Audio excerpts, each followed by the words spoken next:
Hey, good morning, everyone, or technically afternoon, I guess. I sorry to move it up and screw up the schedule a little, but we've got a couple events this afternoon, so I gotta get through this, get some questions, and then gotta move on.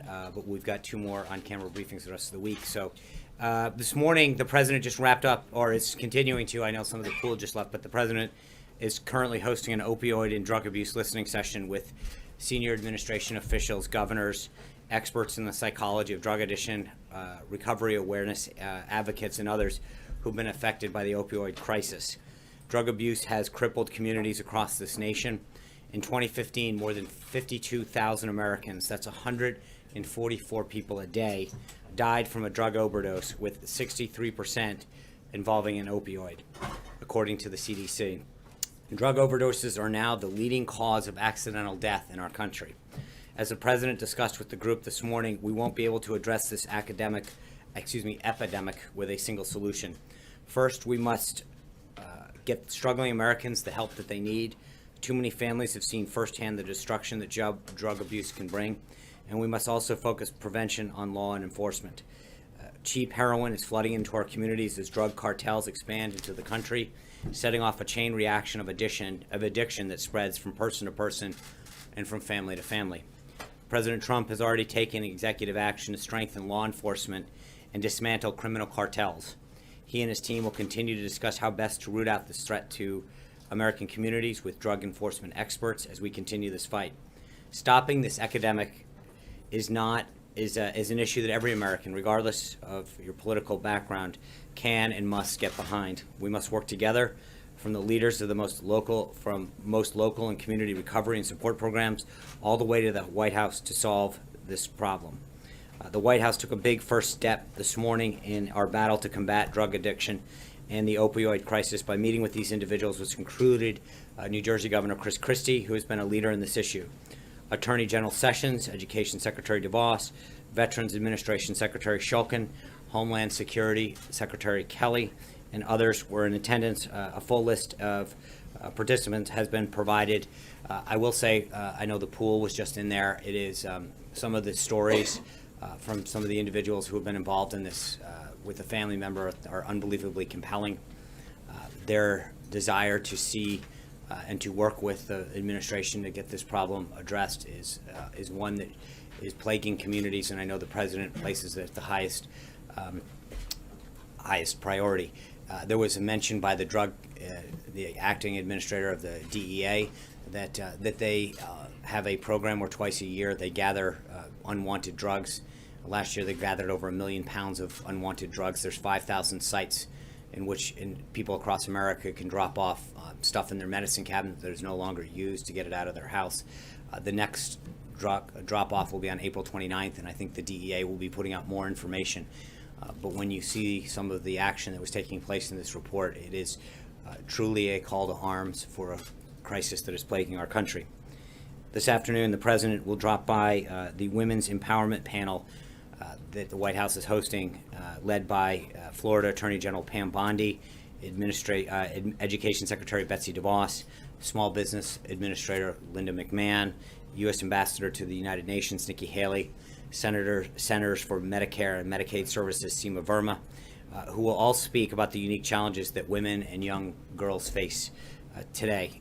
Vice President Pence and the First Lady will also be in attendance. The president is proud that his administration is full of so many female leaders, from who will be on stage this afternoon to those so that their incredible work doesn't always make headlines, but is certainly felt across the federal government and across our nation. Women's History Month is coming to an end, but the Trump administration is committed to empowering women in the workplace. The work that we started this month will not end at the end of this month, but will continue. The president made women's empowerment a priority throughout the campaign, speaking out on affordable child care and paid family leave, investing in women's health, and the barriers faced by female entrepreneurs and business owners. In February, he and Prime Minister Trudeau from Canada launched the United States-Canada Council for Advancement of Women Entrepreneurs. This month, the First Lady hosted an event for International Women's Day in the East Wing. CMS Administrator Verma hosted a panel on women in healthcare, His daughter Ivanka held a roundtable with women business owners, with SBA Administrator McMahon, as well as other roundtable with Latina business owners. And just earlier today, the First Lady joined the Undersecretary of State for Political Affairs, Tom Shannon, to present the 2017 Secretary of State's International Women of Courage Award at the State Department. The President believes, as the First Lady said this morning, quote, "Wherever women are diminished, the entire world is diminished with them. However, wherever women are empowered, towns, villages, schools, and economies are empowered, and together we are all made stronger." The Trump administration will continue to work to ensure that the American economy is a place where women can work and thrive. Later this evening, the Vice President will participate in the swearing-in of David Friedman as the next ambassador to Israel. The President is glad that Ambassador Friedman will be officially on board as we strive for a lasting peace in the Middle East. Mr. Friedman's strong relationships in Israel will be a tremendous asset to the President in furthering that mission. Finally, I want to speak about Judge Gorsuch and the blatantly political obstruction of his nomination to the Supreme Court by Senate Democrats. Yesterday, the Senate Majority Leader Mitch McConnell said that next Friday, the Senate will vote to confirm Neil Gorsuch to the Supreme Court. We welcome this news. Unfortunately, Senate Democrats have begun justifying their opposition to Judge Gorsuch by claiming a 60-vote standard for his confirmation. That standard doesn't exist, and these claims continue to be false. A party-line filibuster by the Senate minority is not a fair up or down vote. You don't have to look further than the voices of many of these same Democrats to see why. In 2013, Senator Tom Udall said, and I quote in full, "Some of us may disagree with Justice Scalia on judicial philosophy, but he was a qualified nominee. He received an up or down vote, and he was unanimously confirmed. Likewise," he said, "Judge Ruth Bader Ginsburg was considered a liberal, the former ACLU general counsel. Many on the other side may have disagreed with her views, but there was no filibuster. She was confirmed by a vote of 96-3, end quote. He added, quote, "A minority in the Senate should not be able to block qualified nominees," end quote. We could not agree more with Senator Udall.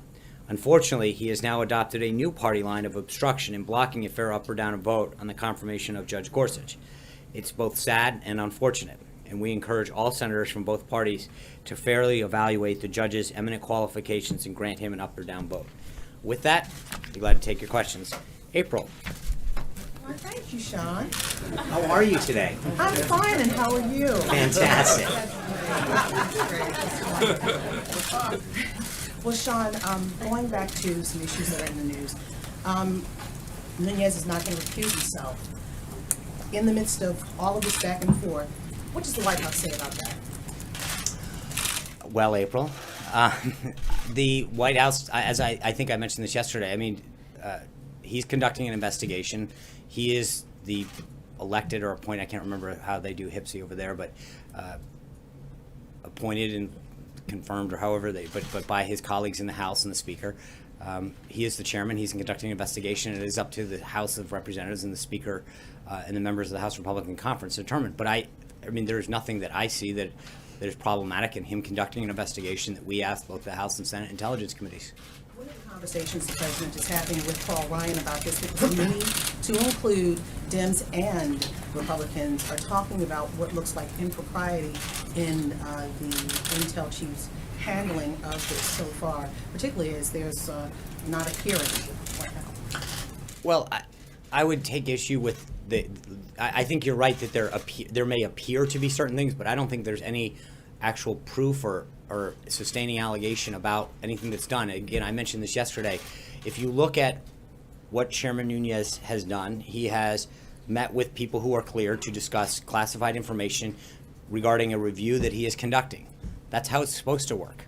And again, I understand that when things are leaked out in the media, that somehow that is a standard that's acceptable, but when two people who are cleared to discuss classified information, or three or however many, discuss classified information, somehow that's wrong because it's not being leaked.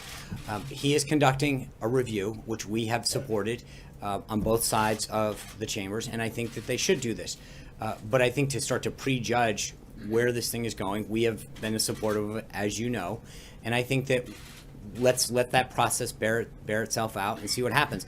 I will tell you that I've seen reports in the media that the NSA has documents that they are supposedly trying to get to the House Intelligence Committee that have been requested. We think that's a great thing. if that's in fact what's happening. But again, I think part of this all gets back to that there is a process.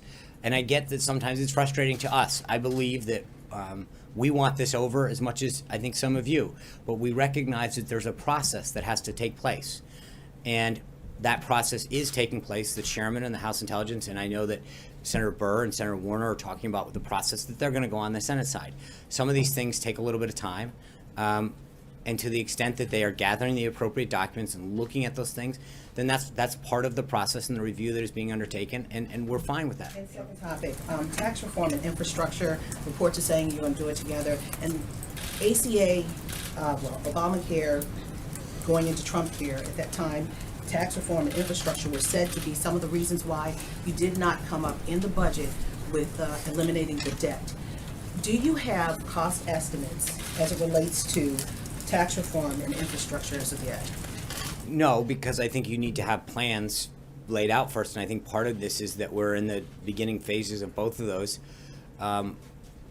To have a score on either one of them or a cost when we don't have those formalized yet, and I think we're in the beginning phases of having those discussions with both stakeholders, members of Congress on both sides, and obviously internally the formulation of those plans is continuing. So until that happens, I don't see us having a formal cost or a score.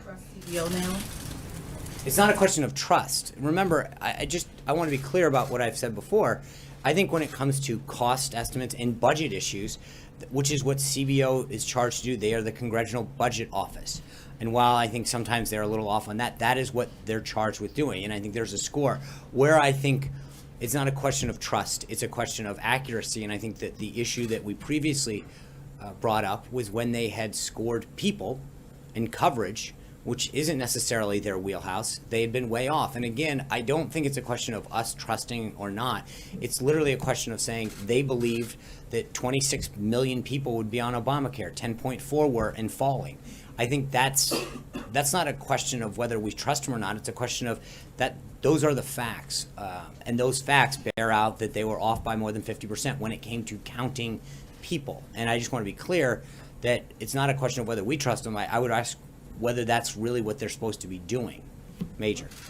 Sean, a couple things that we talked about on Monday. On Monday, you said to us from the podium you would look into how Chairman Nunes was cleared here and with whom he met. Can you give us, we tried to ask you that yesterday as you walked out. Do you have any information to live up to the commitment you made here on Monday to provide more details about how that happened in a process you just told us that, again, is above board and totally appropriate?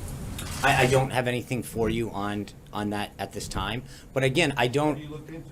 I have asked some preliminary questions. I have not gotten answers yet, and I think so no, I don't have anything further on that. But again, I would argue, Major, it's interesting, and I brought this up the other day, that there seems to be this fascination with the process.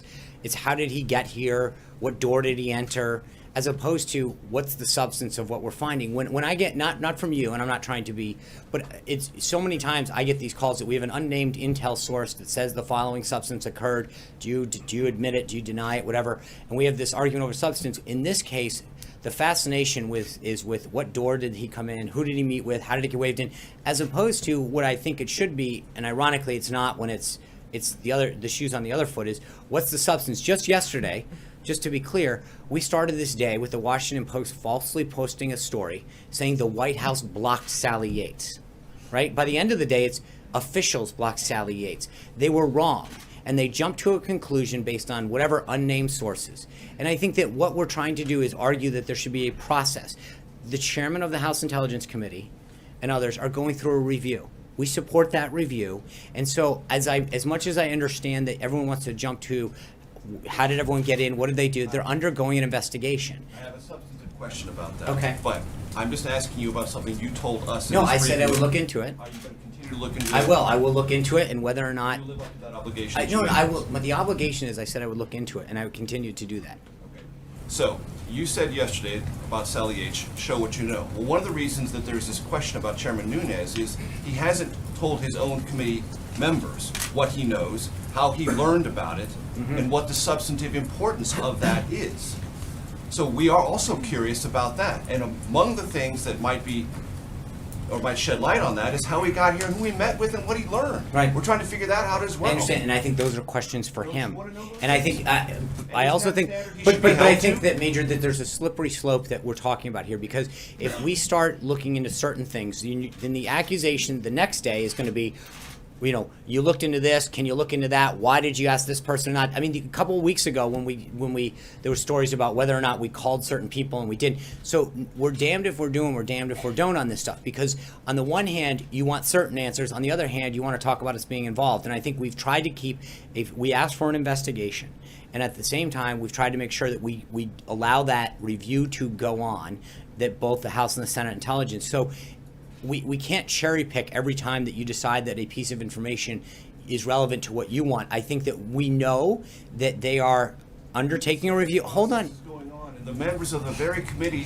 But that's- themselves say they don't know Fair enough, what is and being that's discussed. right. How is the process going forward? How is that a workable Okay, process? but what I'm saying is, the answer to that question is, that's a question for Chairman Nunez. I don't have any authority over how the House Intelligence Committee conducts itself. That's a question. You have authority about whether he gets into this building and can I- review secured information on this site. But how he conducts himself with his members, when and where he shares things, et cetera, are issues for him and the committee and the House of Representatives, not for us. That's it, plain and simple. John. Sean, we know that members of the House Freedom Caucus, the Tuesday Group, Republican Study Group, are up on the Hill trying to see if they could come to some sort of an agreement to find a way forward on health care. How real does the White House think this possibility of resurrecting health care is? Well, I think the president from the early days of his campaign talked about repealing and replacing. It's a commitment that he made. I think he'd like to get it done. But he also understands, and I don't want to be, I want to be completely consistent with two things. One is he understands that in order to get to 216, we have to make sure that it does what he said it was going to do, that it achieves those goals of lowering costs and creating more options. And so we're not going to create a deal for the sake of creating a deal that ends up being not in the best interest of the American people. You've got to know when to walk away from a deal that is going to end up bad. And he wants to have a good deal. And so the deal that he's looking for is willing to have members come and talk to him and engage with on this whole area and figure out what it would take, what their ideas are to get there to grow that vote.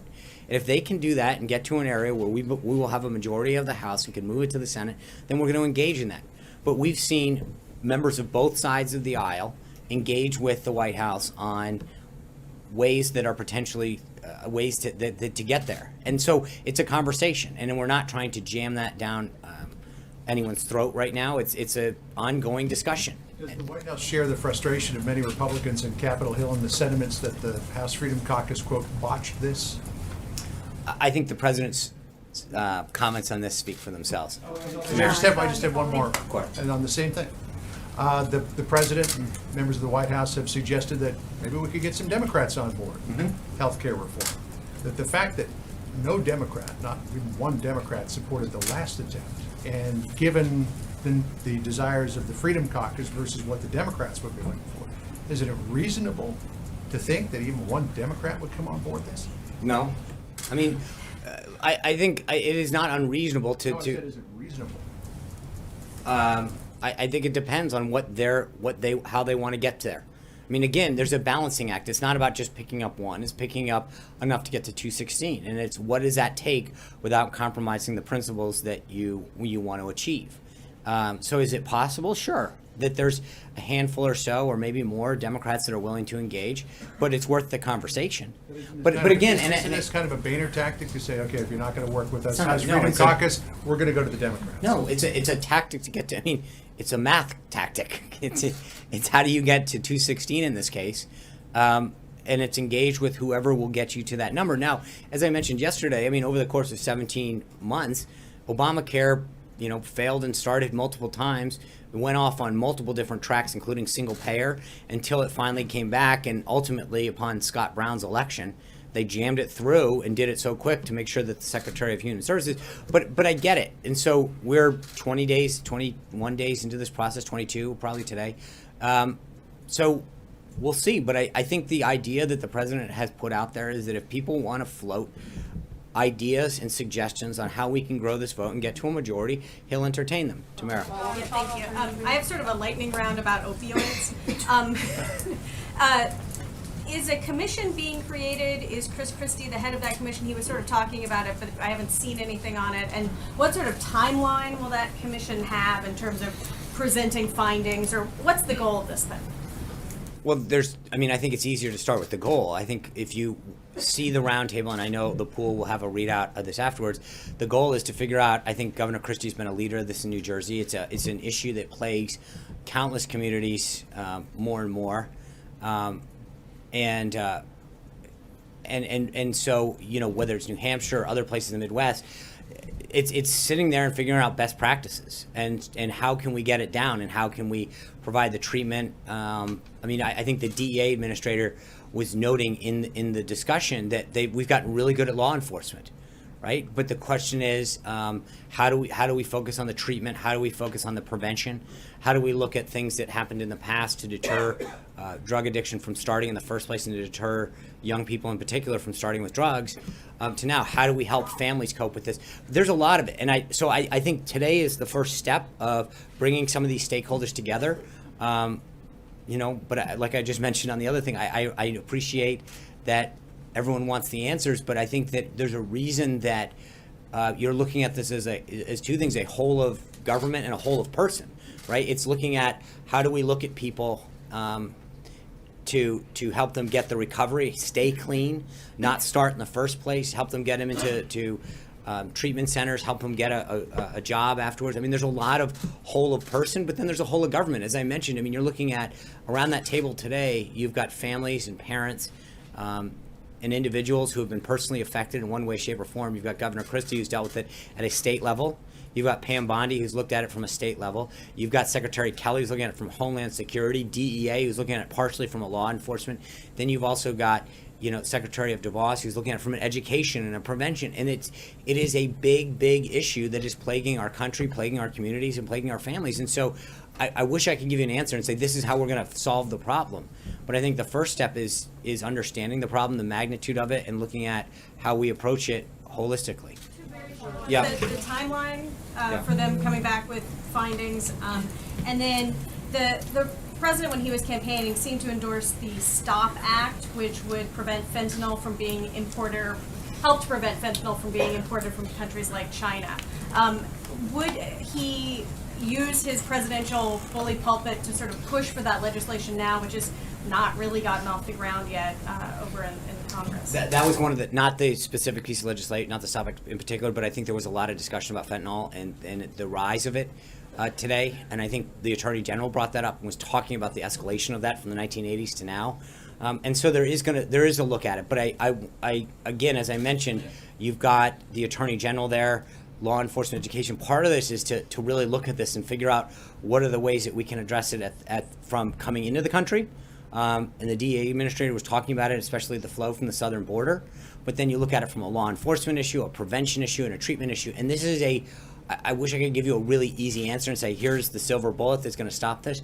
But we recognize the growth of this problem in this epidemic, and how do we solve it going forward? John Gizzi. Thank you, Sean. Yesterday, Prime Minister Theresa May signed the letter that began the process for Brexit. A week ago, on Friday, Jean-Claude Juncker, who is the President of the European Commission, used some unusually strong language about the President, saying that his comments encouraging other Brexits could lead to war among the Balkan countries. And he also said in the end, and is quoted on page 1 of the Financial Times, that the President does not know a lot about Europe. What is the President's response to that? To Brexit in particular? Or To the comments by President Juncker of the European Commission to Brexit. I think the President is very well steeped in world affairs, especially Europe, NATO, all the issues. He was a leader in the effort to call Brexit, as you know. And obviously with respect to that, we respect the will of the British electorate and Her Majesty's government in taking steps of departing the European Union, whatever future the UK-EU relationship looks like. We want the UK to remain a strong leader in Europe, for both the UK, the EU, and Europe to remain strong leaders globally. So you know, I think both on the EU and on that's Ronica. Thank you. I have two questions or topics, if you will. Just the first, what's the White House reaction to the shooting today at the Capitol?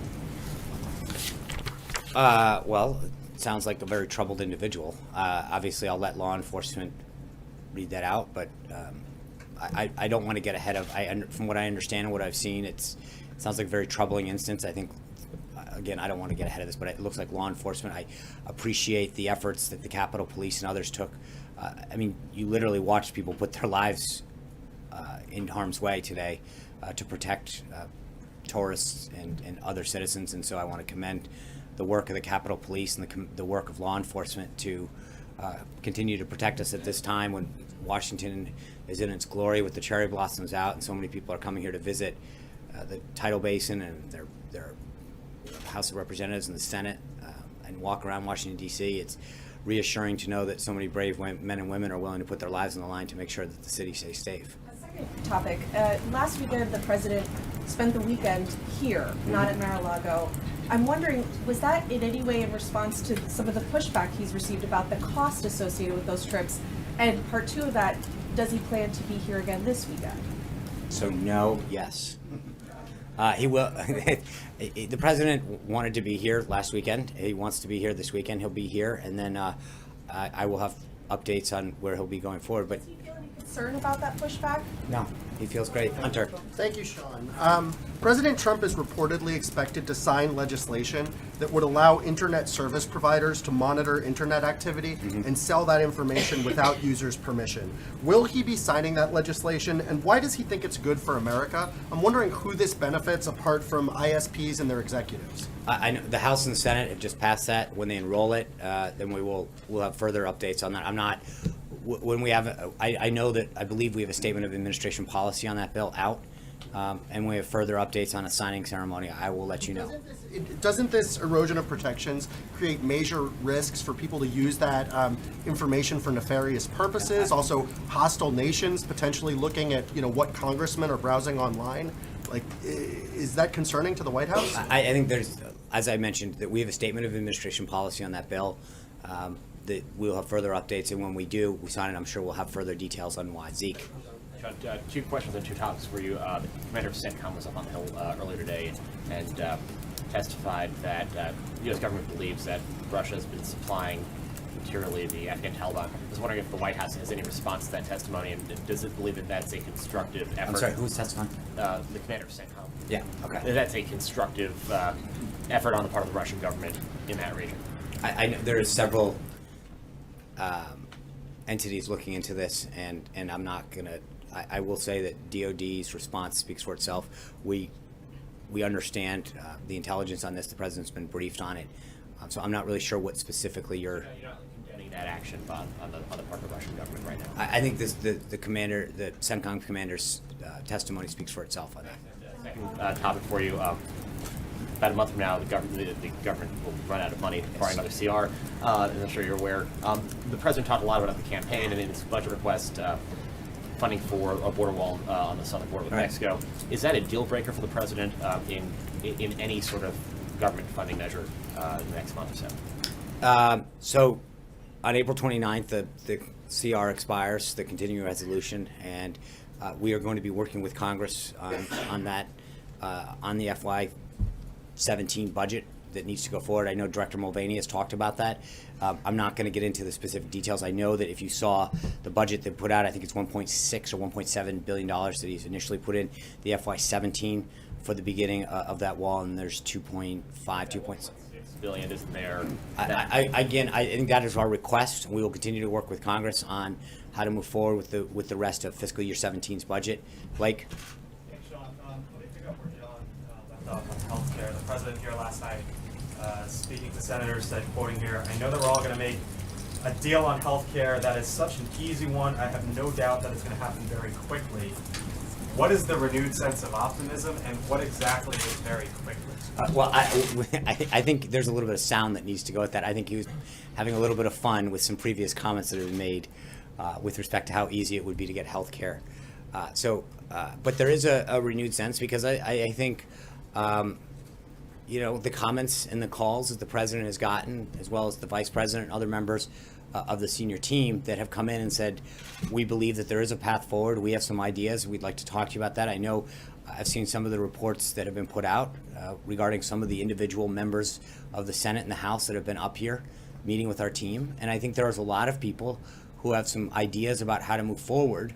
And we're entertaining those. But I think the interesting thing is that despite the setback that we got last Friday, I think there is a renewed willingness from a lot of members who've made commitments to the American people and to their voters that they want to see this done, and they understand that not getting this done means that, as I said, and the president echoed when he went up to the House Republican Conference, that there's going to be a consequence for this.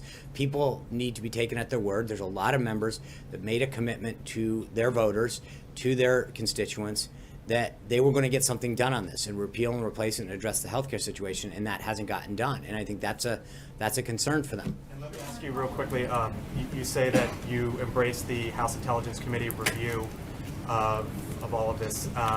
John McCain said earlier today that because of the potential schism within that committee, that there should be a select committee that goes from this. Would you embrace that if that happens, and what would your response? I don't. Again, I'm not going to get into House and Senate matters, but I don't. As I mentioned at the outset to April, I believe that people, like, all that is how they conduct themselves internally is up to them. That's obviously not for us to decide. But I think the question that I still think is outstanding is that what has happened is a review was called for. That part of it was already ongoing, from what I understand, especially on the House side, and the chairman of that committee has gone and sought information and individuals who believed that information to further the review. I'm really not sure how that's anything other than what you're supposed to do. And I think that is consistent what he's talked about. Dave Boyer. Sean, thanks. Two questions. You mentioned Senator Udall opposing the Gorsuch nomination. He was here at that party last night. Did the president try to work with the room with him and other Democrats about the nomination last night? I know he and the First Lady and others spoke to a variety of senators. I wasn't keeping tabs on everybody that he spoke to, but I do know that he had an opportunity to speak to a lot of different senators, and he's talked to a lot on the phone. So I don't know about Senator Udall himself. And secondly, 2/3 of the Democratic senators did not attend the party last night. Did that disappoint the president? I think we were excited to see the 1/3 that did. I know Senator Schumer was there, Senator Durbin. There were a lot of folks. And again, I think that I'm sure the president will continue to do things like this. It was an amazing opportunity to have a moment sort of free of politics and to enjoy some collegial moments with each other in the White House and listen to some of the United States and Marine Corps bands play some amazing music. And bring people together. And I think the president's talked about this. He's mentioned this a bunch of times, that there used to be a time when you could sit down and share a meal together and go. And I think that's what he's been trying to do, is bring groups back in and at least just have a conversation and get to that human side a little bit. And so yesterday was a good start, I think. Jonathan. Hey, Sean, the president's got in his inbox a letter from Senate Democrats, and the Democrats say they are ready and willing to work with the president on improving Obamacare. They just have a couple of conditions. First, the president has to abandon his efforts to completely repeal the law and rescind the executive order. This letter is signed by the vast majority of the Democrats in the U.S. Senate. What does the president say? I think, as the president's noted, we're willing to engage with people. I think they understand his principles. We need to repeal the law and replace it with something better. I understand. But they're saying they want you to take full repeal off. I understand I've seen parts of the letter, and I know that 40 of them saw that. And I think what we need to do is figure out who wants to engage in a constructive conversation. I understand what they want, but again, it's not just a one-way street. I think the president has made very clear what he wants to do. And I think that to the extent that some of them want to have a conversation, we have a 52-seat majority in the Senate. If there are individuals in there that want to have a constructive conversation achieving the goals, we can do it. But I think they also need to understand the president's red lines. But they say as a first step, they want him to repeal that executive order. That's something he is willing to do. I think the president's committed to making sure that he continues to go down the path that he's gone down, and there are ways that if they want to join him, that they can. And I think there are some areas that they may want to engage with him on that we've seen so far. And so, look, I understand they have a right to put out a letter and draw their lines in the sand, but I think the president's committed to going down the path he is. And obviously, first step is to get to 216 in the House and then address the concerns in the Senate, but he's continued to have conversations with the Senate, and I think that as Obamacare continues to struggle, which it is, the premiums continue to go up and up. I think the question is, will those 40 people understand that they are the ones who are going to be responsible for owning the current policies that are making so many Americans struggle? Jim? Just to clarify, was he joking when he said that making a deal on healthcare would be an easy one? I think if you watch the tape, it was a lighthearted moment, Jonathan, and so he was having a little. He doesn't think it's easy to No, get a he new was. deal on. Yeah, Okay. no. Watch. He was having a fun time with the senators there. Jim. The other thing that the president said last night was our soldiers are fighting like never before in Iraq. But as you know, Sean, U.S. Troops there are in a support role, an advise and assist role. What does he mean? What does the president mean when he says they're fighting there like never before? Obviously, I think doesn't take into consideration what happened during the Bush administration and the Obama No. administration. I They were fighting appreciate. house to house. Yeah, I think that there's been some progress, particularly in Mosul, the way that they have taken back that city, and I think that for a long time there was a lot of concern about Iran moving in and dominating parts of Iraq, and I think with the advice and consent of U.S. military advisors, there's been tremendous progress in moving Iraq forward to an area of stability and to continuing to see the troops there in Iraq stand on their own. And I think that he is very pleased with the action that General Mattis and our soldiers and sailors, airmen, and Marines are taking to do that. Jeff? I was going to follow up, if you couple that comment with the comment on healthcare, it being the easy one to get that done, it sounds like you probably have heard this and come across this notion that he's just detached from reality in making those comments. Well, first of all, I think that I again would respectfully ask you that you review the tape. He was having a lighthearted moment. It's on tape. Everybody watched it. He was poking fun and making a joke. There's been comments before about how he didn't get it, and he was joking about how easy it was. Okay, it was a lighthearted moment. It was on tape. I think everybody, and the idea that there's this, like, trying to make it look like, he was being utterly serious at the time is a little bit of a stretch. Jim, one quick thing on Chairman Nunes. But just so we're clear, I'm sorry, Yeah, just to end yes, there, sir. that he was very proud of the work that our soldiers and sailors are doing over there in Iraq. There is a lot of work and a lot of progress that is being made, and the updates that he's getting from General Mattis on a daily basis. He doesn't think they're in combat, they're engaged in No, combat. but again, I think the progress that's being made in Iraq and the fight against ISIS is going extremely well, and he's proud of it. And I was just going to ask you very quickly on Chairman Nunes. Do you personally know who the source of Chairman Nunes' information is? No. You do not. Jeff Mason. One on two topics. First on healthcare. Does the president want to start a new healthcare bill or tweak the one that did not go last week? I think we're starting with where we are and trying to move that forward. I think that is the current vessel. And on a separate topic, the president did not mention the Paris Agreement yesterday when he went to the EPA. Can you update us on his current thinking about that? Does he want the United States to stay in? And if he does, how does he expect the United States to meet its commitments without the Clean Power Plan? I think that the Paris Agreement is still under discussion within the administration. Do you have a deadline on when you'll know? I can try to look into that. I don't have one at this time. Thank you, Sean. Early voting has begun in the Georgia 6th Congressional District special election to fill the seat of Secretary Price. Some Democrats are billing this as a referendum on the early days of the presidency. What does the White House think of that? Does President Trump plan to be involved at all in this race?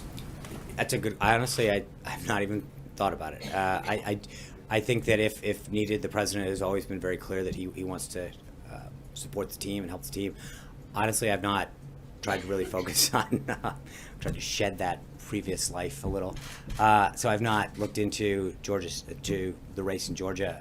I'm sure I'd best refer you to either the RNC or the NRCC on the state of that race.